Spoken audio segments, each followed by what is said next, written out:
everybody. This is session 5. Yes, study session 5. All right. So, what I've been doing, I realize that some people can't learn with flashcards. I do have a stack of flashcards that I have been working on. Again, I'm not going to tell you where I got them just because of copyright purposes and stuff. But you could probably go to Amazon and find a bunch. But what I'm doing, because some people can't just look at the flashcards, go back and forth, and they're fine. And I can't do that. So what I'm doing is I'm getting the information from the flashcards, but I'm going further and actually researching that information, and I can learn, because I'm a kind of person that I have to work with the information in order to absorb it. Okay, I'm a little older than y'all, so and plus I learn differently. I've always been the kind of person that some people can just memorize things, and I can't. I have to work through it. I have to manipulate it. For example, so when I get the information from the flashcards, I go and I research. I'm in the process of making a slideshow. I've been finding Quizlets. I haven't found Kahoots yet. Well, I haven't looked for Kahoots, but I did find a Quizlet that had over 300 terms that somebody took the time to do. So why do it again if somebody did that? And so if you go to Quizlet, and then you can search for 7 to 12 ELAR, Texas certification, you can find several. And with Quizlet.com, they get the information and they make several games with it. So if you like things in game form, then that'd be great. So you can continue working through that and memorizing things. And that's how I learn, is just by doing different things with the information that I have. One thing that I did today is I'm making, again, a slideshow on Google Slides, and I'm looking at the world literature periods and the American literature periods, because like neoclassical, I did not know what that term meant, and it gives you the dates. And then you can also find novels within those dates. They do have some information that I found, but I know some of the flashcards talk about, they'll give you an example of a novel, and then I'll ask you, where is it from? Is it from Renaissance, medieval times, neoclassical, postmodern, modern? It will ask you all that. Well, I don't know where the novels are coming from or what novels they're asking, so I need to research. While I'm doing that, I am working through it, memorizing the terms, and I'm going to be fine. I'm going to be fine. But it's going to take me a little time to study that. Okay. So I'm not in a hurry. It is February, and I really want to try to take the test by end of April or early May. Okay. So we'll see what happens. Okay. So here we go.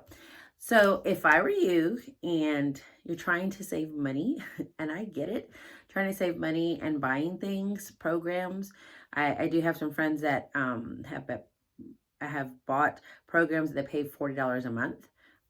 Or, I tend to just buy the flashcards and then get information from there and research for myself. So it's up to you. But anyways, I know some people might be, might be limited in the funds they have for this.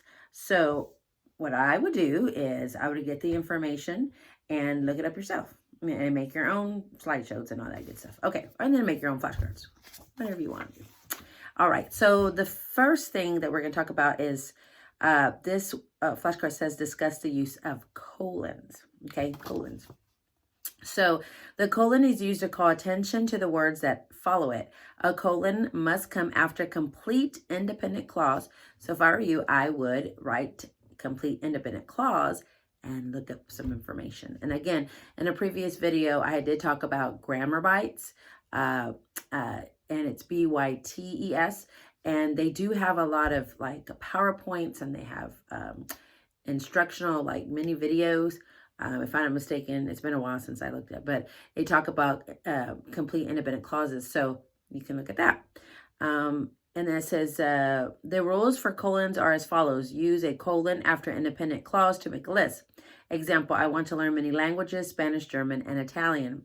Use a colon for explanations or to give a quote. Okay, so this is a quote. He started with an idea. We are able to do more than we imagine. So if you don't know what a quote is, look that up. If you don't know what explanation is, look that up. So, and I'm sure you could go online and find several things on colons. And there's also games that you could play with punctuation. So, hey, if you don't know it, look it up. All right, the next thing we're going to discuss the placement of quotation marks in relation to periods, commas, semicolons, exclamation points, and question marks. Again, punctuation. You could go to Grammar Bites. You could Google a lot of this information, and I'm sure there's tons of stuff that you can look at about punctuation. What is a semicolon? What's a colon? What's exclamation point? Where do you put parentheses? Where do you put commas, apostrophes, all that good stuff. So there you go. All right. Discuss the use of quotation marks in quotations and titles. Again, there you go. And then this says like to look at direct quotes. Direct quotation. So look that up. Single quotation marks. What's a direct quote? What's an indirect quote? And there's a quote inside a quote, so you can look at that. So there. All right. Ooh, this is interesting. Discuss the use of double negatives. Okay. So in standard English, it allows two negatives only when a positive meaning is intended. For example, the team was not displeased with their performance. Double negatives to emphasize negation are not used in standard English. Okay, so negative modifiers like never, no, and not should not be paired with other negative modifiers or negative words. None, nobody, nothing, or neither. The modifiers hardly, barely, and scarcely are also considered negatives in standard English, so they should not be used with other negatives. So, if you don't know what negative modifiers, we'll look them up more. I mean, I did tell you some, but you can look up more. And again, standard English allows two negatives only when a positive meaning is intended. Okay, so you can look that up or do some further research. Okay, describe the use of commas in the following situations. After interjections, and yes, no, separating non-essential modifiers, separating nouns, of direct address. Use commas for interjections and after yes and no responses. And so an interjection, oh, I had no idea. Wow, you know how to play this game. Yes and no. Yes, I heard you. No, I cannot come tomorrow. Use commas to separate non-essential modifiers and non-essential appositives. So if you don't know what a non-essential modifier, look that up. If you don't know what a non-essential appositives are, look that up. So a non-essential modifier, John Frank, who is coaching the team, was promoted today. Non-essential appositive, Thomas Edison, comma, an American inventor, comma, was born in Ohio. Let me go back to the non-essential modifier. John Frank, comma, forgot to say that, who was coaching the team, comma, was promoted today. So if you don't know or you're unaware or familiar, not aware, of those concepts, then go ahead and look them up. Okay? Alrighty. Describe the use of ellipses. I never heard that. Ellipsis. Okay. The ellipsis mark has 3 periods, ... to show when words have been removed from a quotation. If a full sentence or more is removed from a quoted passage, you need to use 4 periods to show the removed text and the end punctuation mark. The ellipsis mark should not be used at the beginning of a quotation. The ellipsis mark should also not be used at the end of a quotation unless some words have been deleted from the end of the final sentence. So, example, then he picked up the groceries, ... paid for them, ... later he went home. So when you're taking out parts of a sentence, you can use the ... Okay, I didn't know that. All right, here we go. Differentiate between the following frequently confused words: which, that, and who. The words which, that, and who can act as a relative pronouns to help clarify or describe a noun, which is used for things only. Example, Andrew's car, comma, which is old and rusty, comma, broke down last week. That is used for people or things. That is usually informal when used to describe people. Example, is this the only book that Louis L. Amour wrote? Example, is Louis L. Amour the author that wrote Western novels? That's a question.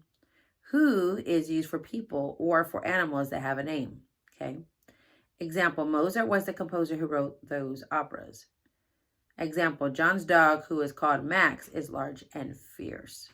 Okay, so you can look at relative pronouns and or you can look up which words need which, that, and who. Okay, all right. Describe the use of dashes in sentences. Dashes are used to show a break or change in thought in a sentence or to act as parentheses in a sentence. Okay. When typing, use 2 hyphens to make a dash. Do not put a space before or after the dash. The following are the functions of dashes. Okay. And it says to set off parenthetical statements or a positive with internal punctuation. Example, the 3 trees, oak, pine, and magnolia, are coming on a truck tomorrow. Oh, let me go back. The example is the 3 trees, hyphen, oak, pine, and magnolia, hyphen, are coming on a truck tomorrow. So to show a break or change in tone or thought. Example, the first question, hyphen, how silly of me, hyphen, does not have a correct answer. So again, dashes are used to break or change in thought. Again, if you need more information, then you can look up how to use dashes. All right. Compare there, and there as homophones. So the first one is there, T-H-E-R-E. Then you have there, T-H-E-I-R. And then you have there, T-H-E-Y apostrophe R-E. Now, I don't have to look in the back for this, but like if you're saying, I'm going to go over there, that's T-H-E-R-E. If you're saying T-H-E-I-R, there, I think that is their dog, okay? That is using possession. Now, the next one, T-H-E-Y apostrophe R-E, is a contraction for they are, okay? So to make sure you're using the right one, if you're putting they're going home, you could say, well, let's see. If that is the contraction, it should also say they are going home. And so you would know that is the right there, okay? All right, compare your and your as homophones. So your, Y-O-U-R, is different than Y-O-U apostrophe R-E. Excuse me, like, I like your hair, okay? That's your, possession. Or your, Y-O-U apostrophe R-E, is a contraction for you are. You're beautiful. The contraction would be you are beautiful, okay? So there you go. All right. Differentiate between the following frequently confused words. Then, T-H-E-N, and than, T-H-A-N. So, I know, this is always, when I was younger, I always had trouble with this, but now I understand it. Okay. So, then is an adverb that indicates sequence order. And then T-H-A-N, is special purpose used only for comparisons. For example, if I'm saying, I'm going to eat a sandwich, then I'm going to drink a soda. Man, soda's not good for you. Then I'm going to drink some water. That's better. So that is sequence order. Okay. Then T-H-N is, I rather have I rather have water than a soda. So I rather have this than that. It's comparison. Okay. And the other one, then T-H-E-N, I'm going to have a sandwich, then I'm going to drink some water. That's an order, okay? Ta-da! Not hard, okay? You got this. Define homophones and compare to, T-O, two T-O-O and two T-W-O as homophones, okay? Homophones are words that sound alike or similar, but have different spellings and definitions. A homophone is a type of homonym, which is a pair of or group of words that are pronounced or spelled the same but do not mean the same thing. Okay, so if you have two, I went to the store. I'm going to the store. Okay. Two, T-O-O is I love you too. Also, T-O-O it also means also. So if you want to know the difference, if you want to make sure that you're using the right to T-O-O, then it also means also. Okay. I said also twice. Sorry. Okay. And then two, T-W-O, which is the number. So there you go. Okay. So I want to go to the store. Okay. And then I love you too also. And then the number 2. Got it. All right. Well, I think I'm going to stop there. Okay. Have a wonderful day. Again, if you want some more information on these terms, if you are writing down this information, then why don't you put it on a Google slide and look up some more information, or make your own flashcards and do what you want, whatever works for you, because everybody learns differently. Okay? Have a wonderful day. Bye.